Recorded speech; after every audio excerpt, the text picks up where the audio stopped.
En dehors des blockbusters, les États-Unis nous offrent un magnifique cinéma indépendant.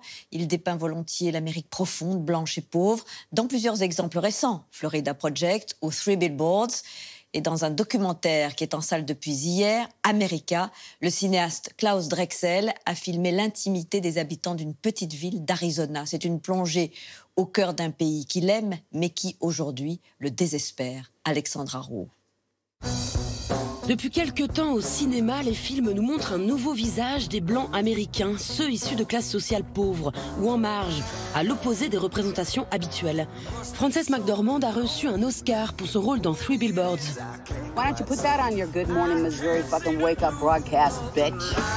Il y a quelques mois, Sean Baker nous plongeait dans la vie de modèles de fortune. Oh, watch out for the water. Cause guess what? I went to the hospital one time.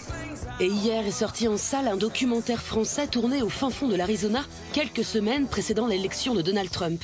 Why does a billionaire want a job? I can't figure that out. Somebody ought to give him a shot. No. That's the kind of thing that can get you arrested. Les cinéastes européens et américains indépendants semblent vouloir comprendre aujourd'hui qui sont ces laissés-pour-compte. Mais pourquoi ces anti-héros ont été jusque-là presque ignorés de Hollywood? Pour des Américains, le cinéma est supposé rapporter de l'argent.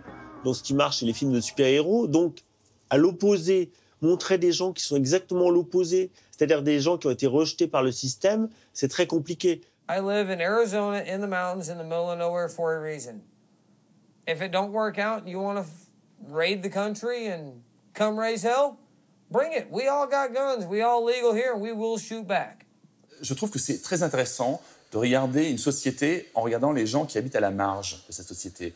Et souvent, ces rednecks, ils vivent près de paysages merveilleux, mais ils sont quand même souvent assez pauvres. C'est un peu les laissés-pour-compte du rêve américain. Et parallèlement, ce sont aussi des gens qui sont très facilement méprisés aussi du point de vue des Européens.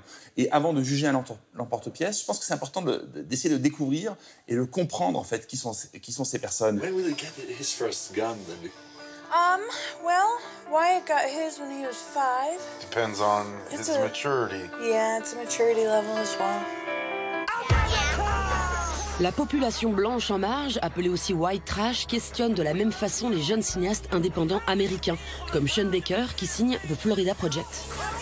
Il y a un problème aux États-Unis. Ce sont les sans-abri dissimulés. Ce sont des individus ou des familles avec des enfants qui vivent dans des motels pas chers, un peu partout sur le territoire américain. Techniquement, ils sont considérés comme sans-abri, car ils n'ont pas accès à un logement décent, et des endroits comme ces motels deviennent le dernier refuge avant la rue.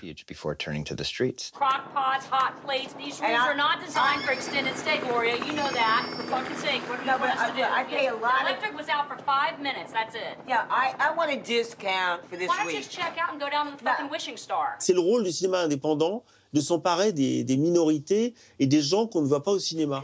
Et je pense que The Florida Project, il y a un film terrible sur les déchus du système américain. Donc il y a une vision quand même assez documentaire, même si c'est un film très esthétique. Si la crise économique de l'ère Trump engendre un cinéma plus naturaliste, la classe populaire américaine était avant traitée en toile de fond. Dennis Hopper parlait de quête de liberté.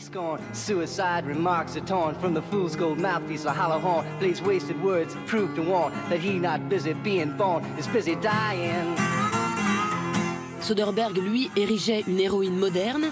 Et pour trouver une vision moins édulcorée, il fallait aller du côté des réalisateurs étrangers comme Wim Wenders. C'est intéressant dans le cas de Wim Wenders parce qu'avant de faire Paris, Texas, il est allé beaucoup aux États-Unis pour faire des photos.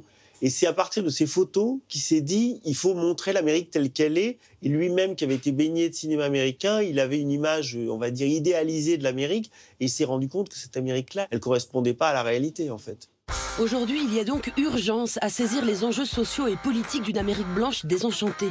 Si les Américains sont les premiers à s'emparer de leur histoire contemporaine, ils débutent dans ce qu'en France on appelle le cinéma social. Les cinéastes européens, et notamment les cinéastes français, sont plus tournés vers le social, sont plus tournés peut-être vers l'humain que ne peuvent l'être les Américains, qui, eux, ont une tradition, effectivement, d'héroïsation des personnages. S'il y a des films qui montrent l'Amérique de Trump, ils vont arriver. Finalement, on va dire que peut-être que ce qu'ils font, ils corrigent un petit peu le portrait de l'Amérique qu'on voit partout ailleurs. L'Amérique est vraiment un pays qui est bâti sur un mythe, en fait. Et que ce rêve d'ascenseur social, que chaque génération vive mieux que la génération des parents, j'ai l'impression que les gens se rendent compte que ça ne marche plus. And we will make America great again. God bless you and good night. I love you.